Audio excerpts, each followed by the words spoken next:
What's up, guys? I am going to be showing you how to build the base in Frostnite. This is my version of the build. It does last the full 20 waves. This base is actually very effective and it requires you to do less work than you normally would. So you don't have to be more gun dependent. The base will handle itself. The base will pretty much do the majority of the work if you stay within the middle of it instead of being out in the open with it. Right now, I'm just currently building the floor plan. It is something similar to how you would do and retrieve the data with the square in the middle, but from the middle to outward, we're actually going to build a giant T shape. This is what our trap tunnel is going to look like. The traps that we're not using are freeze traps. We aren't using retractable floor spikes. We're not using the wall spikes. We're not using the ceiling zappers or the gas traps. You can use them. I just did with this build. I wouldn't use them. They're not really that great for Frostnite in my opinion. Um, so let's get into it, shall we? So first things first, I'm going to build the one by one. This is where your wall darts are gonna go. So if you don't know, the wall darts can shoot through stairs and cones out through the window, and then from the window part of the wall, we're going to put our wall dynamos. That way, we're doing twice as much damage as they walk through. And then for the floor, for the middle part, we're going to use tar pits. I prefer tar pits over freeze traps. They're just 10 times better. Not only do they do damage, but it works multiple times. There's not really much of a cooldown. You really wouldn't even notice it. Um, that's why I say tar pits are very important, especially for smasher waves. If you spend majority of your time within the base when the smasher wave come, then they're just walk through the tunnel and try to walk down through the middle part, and then the middle part is going to stop them, which will buy you enough time to actually kill them before they reach the middle of the base. So as you can see here, I'm just doing that for all four sides. And just also to keep note in mind, make sure you block this part off so that husk doesn't come up there. And also the layout for every map is completely different. So you might not be able to do this exact build on all four sides. So keep that in mind. And for the outside of our base is where we're going to mainly want to try to kill the majority of the husks, especially the sploders. We want to prevent sploders from fully coming in here, as you can clearly see. That main part of the build is going to be used for sound walls and anti-air traps and floor spikes for mostly the middle part. Broadsides and wall launchers, of course, and wall darts.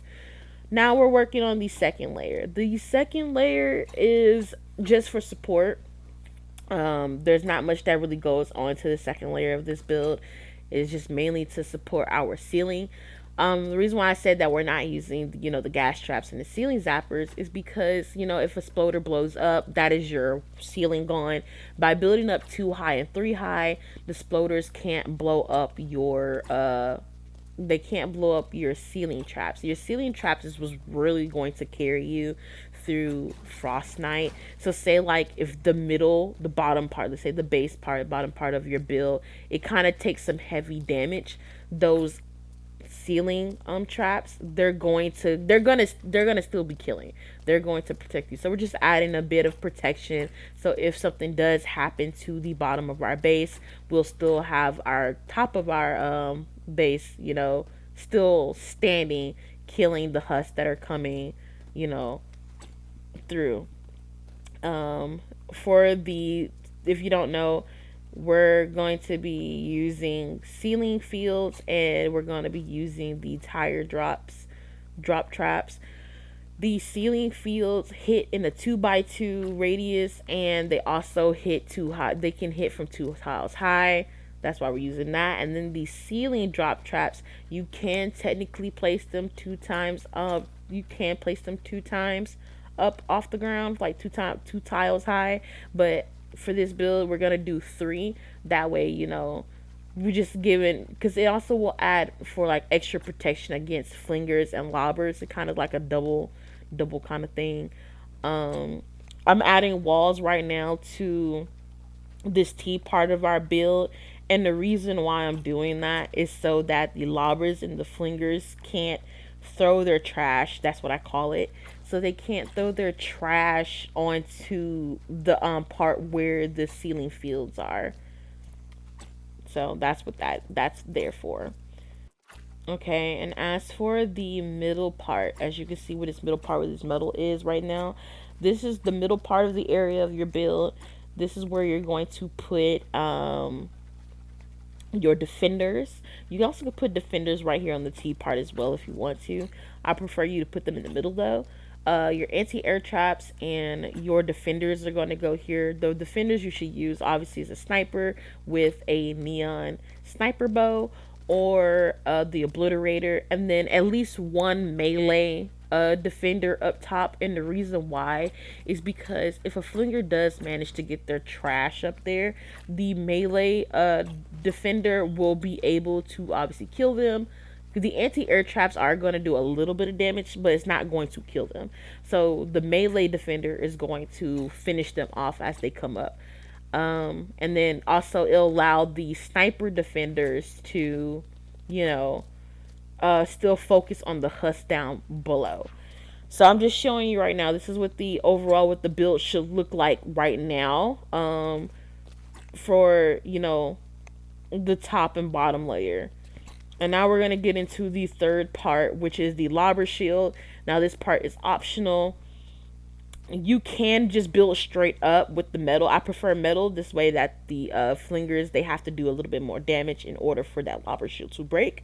But we're gonna just build that up we're gonna build it up 3 tiles, my bad. We're gonna build that up 3 tiles high, and you can actually just leave it as is. Like at this point in the video, you can actually just leave it like that for the rest of the game if you want to.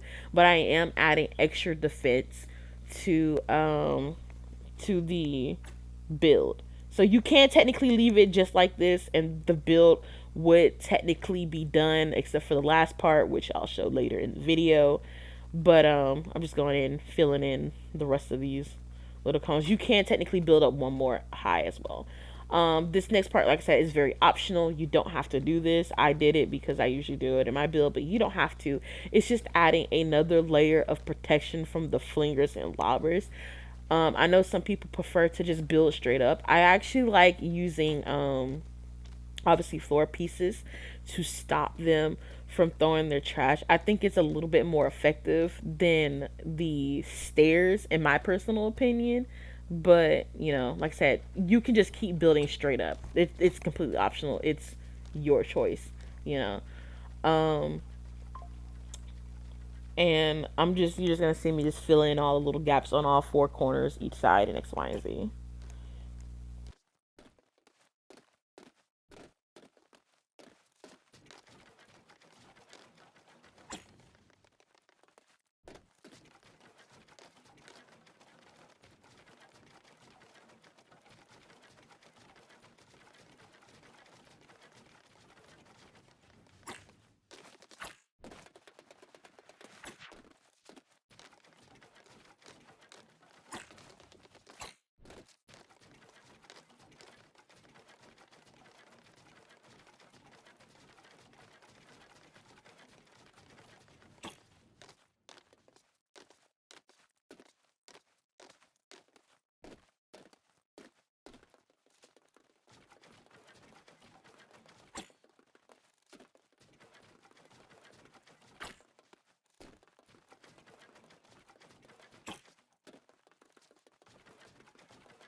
Okay, last but not least, we're just gonna work on controlling the husk pathing right here in the middle of our build. We're just going to add an extra layer so that the husk can not ignore our trap tunnel, because if you leave this part open, sometimes the husk will completely ignore the trap tunnel and then come into the inner part and just beat on the wall, and we don't want them to do that, you know.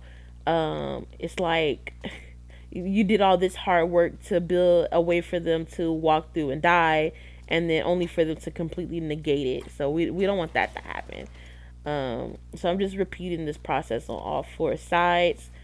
And yeah, that's pretty much this part. um I'm going to actually add a little bit more extra layer, because some maps, not all maps, but some maps, you are able to expand a little bit more onto the base.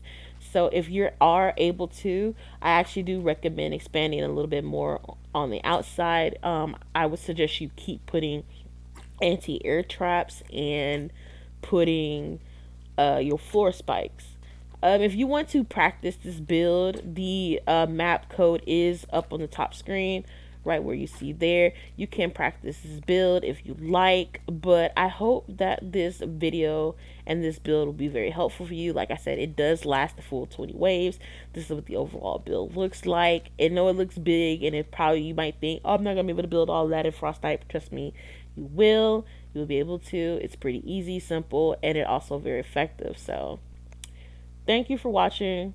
Here is the overview, top part of it, everything. I hope you enjoy your day. And if you like this video, leave a like. Thank you.